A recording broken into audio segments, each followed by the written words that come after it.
Hi எல்லாருக்கும் வணக்கம். இன்றைக்கு வந்து நல்ல சூப்பரான கத்தரிக்காய் கருவாட்டு கறி எப்படி செய்கிறதுன்னு சொல்லி இந்த வீடியோவில் பார்க்கலாம்.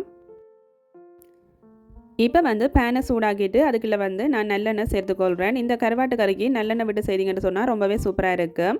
எண்ணெய் சூடானதுக்கு பிறகு பெருஞ்சீரகம் சேர்த்துருக்கிறேன். பெருஞ்சீரகம் பொரிஞ்சதுக்கு பிறகு வெட்டி வச்சிருக்கிற வெங்காயம், பச்சை மிளகாய், கறிவேப்பிலையை சேர்த்து வதக்கிக்கொள்கிறேன். இதுக்கு வந்து வெங்காயம் ஓரளவுக்கு வதங்கினா காணும்.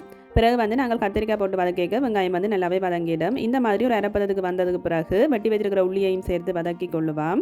இப்போ வந்து கொஞ்சமாக வெந்தயம் சேர்த்து கொள்ளுவோம். வெந்தயத்தை சேர்த்து கொஞ்சம் நேரம் வதக்கிட்டு அதுக்கு பிறகு வந்து நாங்கள் வெட்டி வச்சிருக்கிற கத்திரிக்காயை சேர்த்து கொள்ளுவோம். கத்திரிக்காயை இந்த மாதிரி நீளமாக வெட்டி சேர்த்து கொள்ளுங்க. கத்திரிக்காயை சேர்த்துட்டு இந்த மாதிரி எண்ணெயில் கலந்து விட்டுட்டு அதுக்கு பிறகு வந்து நான் உப்பு சேர்த்துக்கொள்கிறேன். உப்பை வந்து பார்த்து சேர்க்கணும். என்னென்னு சொன்னால் கருவாட்டிலையும் வந்து உப்பு இருக்கும். அதால் குறைவாக போட்டுட்டு பிறகு பத்தாட்டி நீங்கள் போட்டுக்கொள்ளலாம். இப்போ இதை மூடி ஒரு 10 நிமிஷம் மீடியம் ஹீட்டில் அவிய விடுவோம். இடைக்கிடைக்க கிளறி விட்டுக்கொள்ளுங்க, இல்லைன்னு சொன்னால் அடிப்பிடிச்சிடும். கத்திரிக்காய் வந்து ஒரு 3/4 வாசிக்கு நல்லாவே வதங்கி வந்துட்டுது. இந்த நேரத்தில் நான் வெட்டி வச்சுட்டுக்கிற தக்காளி பழத்தை சேர்த்துக்கொள்கிறேன். தக்காளி பழத்தை சேர்த்து ஒருக்கா இந்த மாதிரி வடிவாக கலந்து விட்டுக்கொள்ளுவேன். அடுத்ததாக வந்து நான் கறித்தூள் சேர்க்க போகிறேன். கறித்தூள் வந்து நான் 2 கரண்டி எடுத்துருக்கிறேன். உங்களோட உரைப்புக்கு ஏற்ற மாதிரி நீங்கள் சேர்த்துக்கொள்ளலாம்.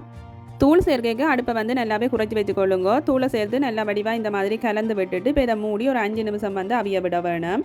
அப்போ தான் அந்த தூளிൻ്റെ பச்சை மணம் வந்து போகும். இப்போ வந்து தூளிൻ്റെ பச்சை மணம் எல்லாம் போட்டுது. இனி வந்து இதுக்குள்ளே நாங்கள் தண்ணி சேர்க்கணும். தண்ணி வந்து உங்களோட அளவுக்கு ஏற்ற மாதிரி நீங்கள் சேர்த்துக்கொள்ளலாம். உங்களுக்கு நல்ல குழம்பா வேணுமென்று சொன்னால் தண்ணியை கூட விடுங்க. கொஞ்சம் திக்கான இதில் வேணுமென்று சொன்னால் நீங்கள் தண்ணியை குறைச்சி விட்டுக்கொள்ளுங்க. இதை வந்து மூடி ஒரு 10 நிமிஷம் கொதிக்க விடுவோம். இப்போ பார்த்தீங்கன்னு சொன்னால் நல்லா கொதி வந்துட்டுது. இதுக்குள்ளே வந்து நான் இனி தேங்காய் பால் சேர்க்க போகிறேன். நான் வந்து பவுடர் பால் தான் எடுத்துருக்கிறேன். அதுக்குள்ளே வந்து கொஞ்சமாக சுடு தண்ணி விட்டு கரைச்சி எடுத்துருக்கிறேன். தேங்காய் பாலை சேர்த்துட்டு நல்ல வடிவாக கலந்து விட்டு கொள்ளுவோம். இங்கெல்லாம் பார்த்தீங்கன்னு சொன்னால் பேர கருவாடை எடுத்துருக்கிறேன். பேர கருவாடை வந்து சுடுதண்ணியில் கொஞ்சம் நேரம் ஊற விட்டுட்டு அது தோலை கலட்டிட்டு க்ளீன் பண்ணி எடுத்து வச்சிருக்கிறேன். அதில் வந்து முள்ளுகளும் இருக்கும். அதுகளையும் வந்து எடுத்து வச்சிருக்கிறேன். எலும்போடையும் போடலாம். போட்டிங்கன்னு சொன்னால் நல்ல வாசமாக இருக்குது. நான் சின்னாக்களுக்கு கொடுக்குறபடியாக எல்லாமே க்ளீன் பண்ணி எடுத்து வச்சிருக்கிறேன்.